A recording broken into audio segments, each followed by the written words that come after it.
Good morning friends, எல்லோரும் எப்படி இருக்கீங்க? ஆக்சுவலி நான் vlogging பண்ணியே கொஞ்ச நாள் ஆச்சுங்க. ஒவ்வொரு வாட்டியும் கேமரா எடுக்கும்போது இதை தான் சொல்கிறேன், பட் அதுதான் ட்ரூ. பிகாஸ் நான் vlogging பண்ணியே கொஞ்ச நாள் ஆச்சு. ஸோ இன்றைக்கி காலையிலேருந்து vlog எடுக்கலாம் அப்படின்னு நினச்சேன். இங்கே பாருங்கள், இந்த கார்டனை பார்த்தா மனசுக்கு ஒரு சந்தோஷம் வரும் பாருங்க, அது சான்ஸே இல்லை. அண்டு கருவேப்பிலை மரம் எங்கள் வீட்டில் பார்த்திங்கன்னா ரொம்ப மேலே வளர்ந்துட்டே போகுமா. அப்போ எனக்கு நமக்கு குக்கிங்க்கு கருவேப்பிலை பறிக்க கஷ்டமாக இருக்கும். துள்ளி துள்ளி பறிச்சிட்டு இருந்ததை ஒரு நாள் சதீஷ் பார்த்தாங்க. என்ன பண்ணாங்க, மேலே இருக்கக்கூடிய ஒரு கொப்பை தாத்து எனக்கு உடச்சி போட்டுட்டாங்க. நீ இங்கேருந்து பறிச்சு அது தீர்ந்ததுக்கப்புறம் சொல்லி இன்னொரு கொப்பை மேலேருந்து உடச்சி போடுறேன் அப்படின்னு. உடச்சின்னா ஃபுல்லாகவும் உடைக்கலை, அப்படி சரிச்சு போட்டிருக்காங்க.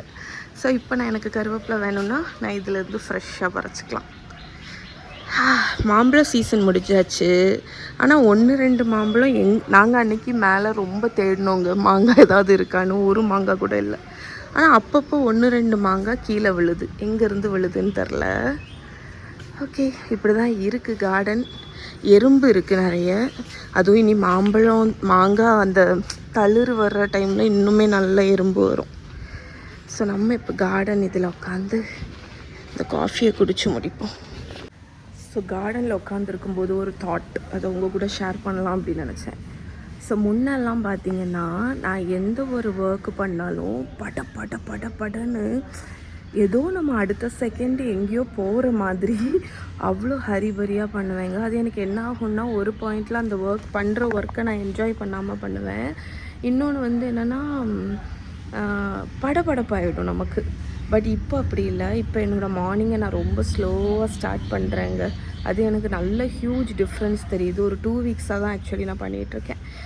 மார்னிங் டைம் எடுத்து ரொம்ப எலாபரேட் மீல் எல்லாம் பண்ணாமல் சிம்பிளான பிரேக்ஃபாஸ்ட்டு, ஒரு கப் காஃபி எடுத்துகிட்டு ஒரு 10-15 நிமிஷம் கார்டனில் அப்படி ஒன்றுமே பண்ணாமல் அப்படியே உட்காந்து ரிலாக்ஸாக ஆரம்பிக்கிறேன். ஸோ ஒரு ஸ்டேஜுக்கு அப்புறம் என்ன ஆகுதுன்னா, அது நமக்கு மைண்டை காம் பண்ணுது.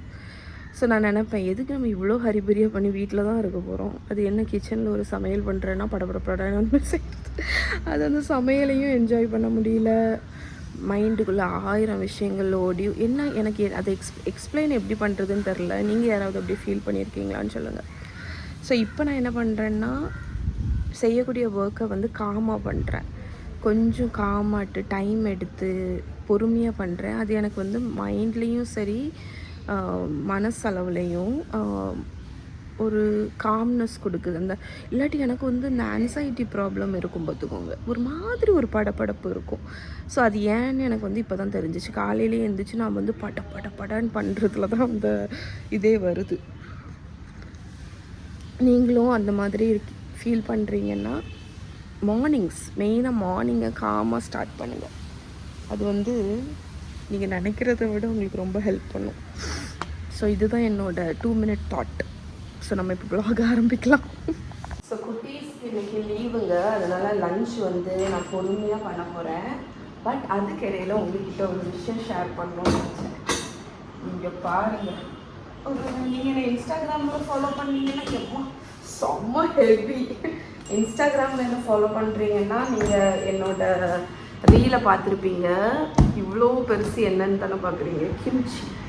ஸோ இது என்னோடய 4th டைம் நான் கிம்ச்சி பண்ணுறேன், ஹோம்மேடு. இந்த வாட்டி பண்ண மாதிரி நான் இதுக்கு முன்னாடி பண்ணதில்லை. இது ஒரு பெரிய பேட்ச்சு, 3 நாப்பா கேபேஜ் வச்சு பண்ணேன். இங்கே பாருங்கள், 1 day ஃபுல்லாக இதை வெளியே வச்சேன். இதை நான் ஸ்டோரி போட்டதுலேருந்து எனக்கு அத்தனை கமெண்ட்டுங்க, இதை நீங்கள் சேல் பண்ணுறீங்களான்னு. எங்கள் வீட்டில் உங்களுக்கு தெரியும், பசங்களுக்கும் சரி எனக்கும் கிம்ச்சி ரொம்ப பிடிக்கும். பட் இது ஹோம்மேட் கிம்ச்சி எப்போவுமே டிஃப்ரெண்ட் தான். இந்த பபுள்ஸ் பார்த்தீங்களா, சைடில் தெரியுதா, ஃபெர்மெண்டேஷன் நடந்துகிட்ருக்கு. கிம்ச்சி நான் 1 day வெளியே ஃபெர்மெண்ட் பண்ணேன். அதுக்கப்புறம் ஃப்ரிட்ஜில் வச்சுட்டேன். ஏன்னா ஃப்ரிட்ஜில் வைக்கும்போது உங்களுக்கு ஸ்லோவாக ஃபெர்மெண்ட் ஆகும். ஸோ நீங்கள் ஆத்தென்டிக்கான ஹோம்மேட் கிம்ச்சி பண்ணுறது எப்படின்னு யோசிக்கிறீங்கன்னா ஒரி பண்ணாதீங்க. என்னோடய ப்ளாகுக்கு போங்க, கூகுளில் இல்லாட்டி எம்மி டம்மி ஆர்த்தி கிம்ச்சின்னு அடிச்சிங்கன்னா உங்களுக்கு இந்த ரெசிபி வந்துடும். Good afternoon friends. லஞ்ச் வந்து ப்ரிப்பேர் பண்ணிட்டு இருந்தேன். கேபேஜ் ஸ்டர் ஃப்ரை தான் பண்ணலாம் அப்படின்னு நினச்சேன். இது என்னோட ஃபேவரட் ஸ்டர் ஃப்ரைங்க. இது பொரியல் மாதிரி கிடையாது, தோரன் மாதிரி கிடையாது, கொஞ்சம் டிஃப்ரெண்ட்டாக பண்ணக்கூடிய ஸ்டர் ஃப்ரை. மேக்ஸிமம் அண்டர் 10 மினிட்ஸில் நீங்கள் செஞ்சு முடிச்சிடலாம். இது நான் எப்போல்லாம் வந்து லஞ்ச் பிளாட்டரில் போடுறேனோ அப்போல்லாம் எனக்கு வந்து இதை எப்படி பண்ணுறது காணிங்க அப்படின்னு சொல்லுவீங்க. அதனால் இன்றைக்கி வந்து ஜஸ்ட் பண்ணதுக்கு எல்லாம் ரெடி பண்ணேன்னா சரி ஓகே இவங்க கூட ஷேர் பண்ணலாம் அப்படின்னு நினச்சேன். ஸோ அதுக்கு வந்து நான் பர்பிள் கேபேஜ் தான் இன்றைக்கி யூஸ் பண்ணுறேன். அதை வந்து இந்த மாதிரி ஸ்லைசரில் போட்டு இந்த மாதிரி ஸ்லைஸ் பண்ணி எடுத்து வச்சுருக்கேங்க. அப்போ ரொம்ப ஃபாஸ்ட்டாக குக் ஆகும், சூப்பராகவும் இருக்கும். சீசனிங் இதுக்கு வந்து மெயின் இதே வந்து இந்த ஹோல் ஸ்பைசஸ் தான். அதுக்கு கடுகு, எள்ளு, கொஞ்சோண்டு ஜீரகம், இஞ்சி, பச்சை மிளகா கீறினது, இதில் பொடியெல்லாம் கிடையாது, கடலைப்பருப்பு, உளுத்தம் பருப்பு, வரமிளகா, அதுக்கப்புறமா தேங்காய். நான் இன்னைக்கு டெசிகேட்டட் கோகோனட் தான் யூஸ் பண்ணுறேன். பிகாஸ் உங்களுக்கு 1 ஸ்பூன் தான் தேங்காய் தேவை. ஒரு 2 டேபிள் ஸ்பூன், கொஞ்சம் கருவேப்பிலை, அப்புறம் பெருங்காயம் இடித்து வச்சுருக்கேன், உப்பு, எண்ணெய். ஃபர்ஸ்ட் வந்து தேங்காய் எண்ணெய் கொஞ்சம் ஊற்றிக்கோங்க. இப்போ நம்ம வச்சிருக்கிற அவ்வளவு தாளிப்பு பொருளையும் போட்டுடலாம். இடித்து வச்சிருக்கிற பெருங்காயத்தூள், கருவேப்பிலை போட்டுட்டு இது லைட்டாக பொரியட்டும். இப்போ கேபேஜ் ஆட் பண்ணிடுங்க. கொஞ்சமாக தேவைக்கு தக்கன உப்பு கேபேஜ் எல்லாம் போட்டுட்டு கலந்த உடனே நம்ம தேங்காயும் போட்டுடணும். ஸோ நீங்கள் வந்து ஃப்ரெஷ் கோகோனட் யூஸ் பண்ணுறீங்கன்னா இந்த டைம்லேயே சேர்த்துக்கோங்க. ஓகே, இப்போ வந்து ஒரு 2 நிமிஷம் இதை நல்லா ஹை ஃப்ளேமில் வதக்கி விட்டால் போதுங்க. பொரியல் பண்ணலை, நம்ம ஸ்டர் ஃப்ரை, அதனால கேபேஜ் வந்து கொஞ்சம் க்ரன்ச்சியாக தான் இருக்கணும். நாங்கள் 2 மினிட்ஸ் குக் பண்ணதுக்கப்புறம் நம்மளோட கேபேஜ் ஸ்டர் ஃப்ரை ரெடி. இதை நீங்கள் ஒயிட் கேபேஜ்லேயும் பண்ணலாம். இதில் நான் எள்ளு போட்டேன்ல, அதுக்கு பதில் நீங்கள் வேர்க்கடலை கூட போடலாம். ஸோ இந்த மாதிரி ட்ரை பண்ணி பாருங்கள். ஓகே ஃப்ரெண்ட்ஸ், லஞ்ச் ப்ரிப்பரேஷன் போய்கிட்டு இருக்குங்க.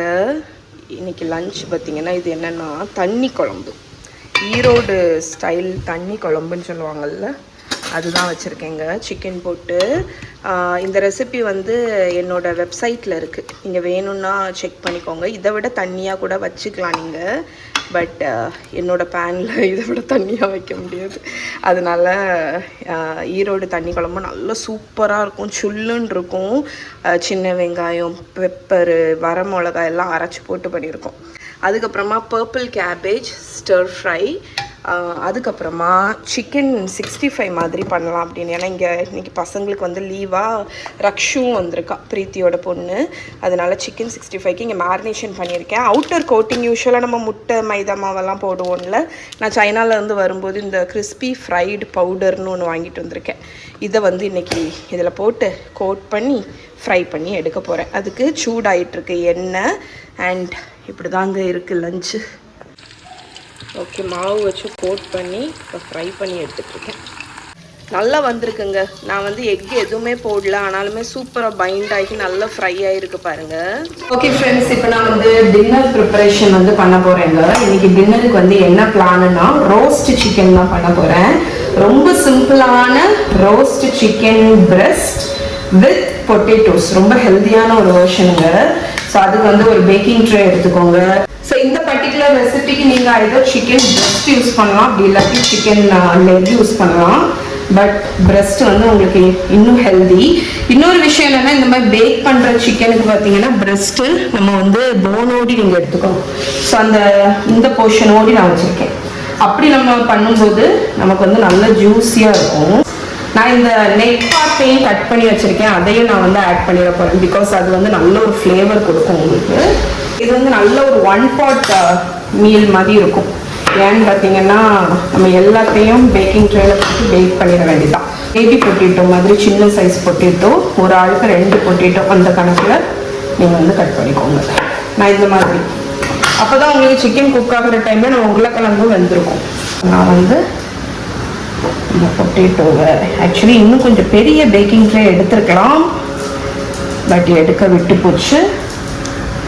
பரவாயில்ல, நம்ம வந்து இதை நல்லா ஃபிட் பண்ணி விட்டுருவோம். கேரட்டை வந்து தோல் நீக்கிட்டு, கேரட் வந்து உருளைக்கிழங்கை விட கொஞ்சம் வேகமாக குக் ஆகிடும். அதனால் நீங்கள் கொஞ்சம் பெருசாக கூட கட் பண்ணிக்கலாம்.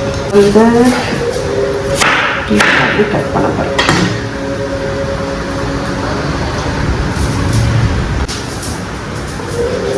இப்போ நம்மளோட கார்லிக் ரோஸ்ட் ஆகுறது ஓப்பனாக கட் பண்ணி வச்சோன்னா பேர்ன் ஆகிடும். அதனால் நான் தோலோடி போடுறேன்.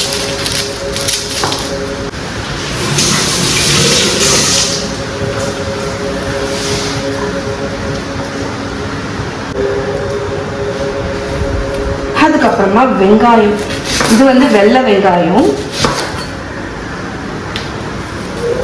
நீங்கள் ரெகுலர் வெங்காயம் கூட யூஸ் பண்ணலாம்.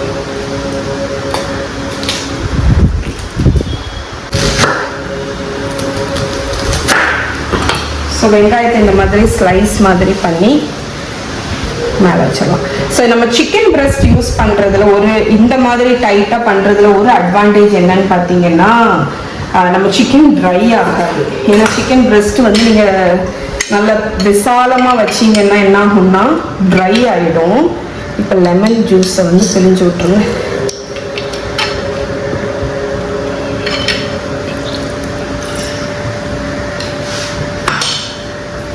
அதுக்கப்புறமா நம்ம சீசனிங் எல்லாம் போட போகிறோம். ஃபஸ்ட்டு உப்பு, அதுக்கடுத்து கார்லிக் பவுடர். இது வந்து எனக்கு பிரீத்தியோட ஹஸ்பண்ட் ஜெய்காந்த் அவங்க வந்து துபாயிலேருந்து வாங்கிட்டு வந்த ஒரு சீசனிங். ஸோ அவங்களோட அங்கே ஒர்க் பண்ணுற ரெஸ்டாரண்ட்டில் இந்த சீசனிங் தான் எல்லாத்துக்கும் ஆட் பண்ணுவாங்கன்னு வாங்கிட்டு வந்தாங்க. ஸோ அந்த சீசனிங் யூஸ் பண்ணுறேன். அது பேர் வந்து 6 கன் கிரில். அதுக்கப்புறமா சில்லி பவுடர்,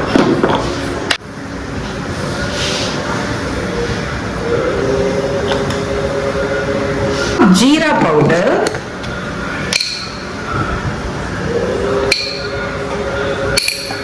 ஆயில் வந்து ஒரு 1/4 கப் அளவுக்கு ஆட் பண்ணிக்கோங்க. இப்போ நான் என்ன பண்ண போறேன், இதை நல்லா மிக்ஸ் பண்ண போறேன்.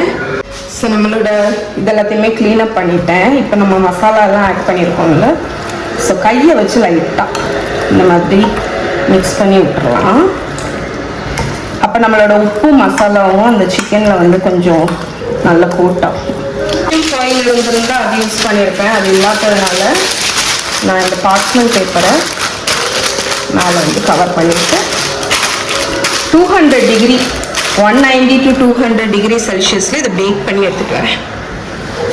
அவனில் வச்சாச்சுங்க. லாஸ்ட் ஒரு 15 நிமிஷம் போல் நான் அந்த பார்ச்மெண்ட் பேப்பரை ரிமூவ் பண்ணிவிட்டு பேக் பண்ண போகிறேன். அது வரைக்கும் மூடி போட்டு குக் ஆகட்டும். நான் வந்து 1.5 hours குக் பண்ணேங்க மூடி போட்டுட்டு. ஸோ இங்கே பாருங்கள், பொட்டேட்டோ நல்லா குக் ஆகிடுச்சு.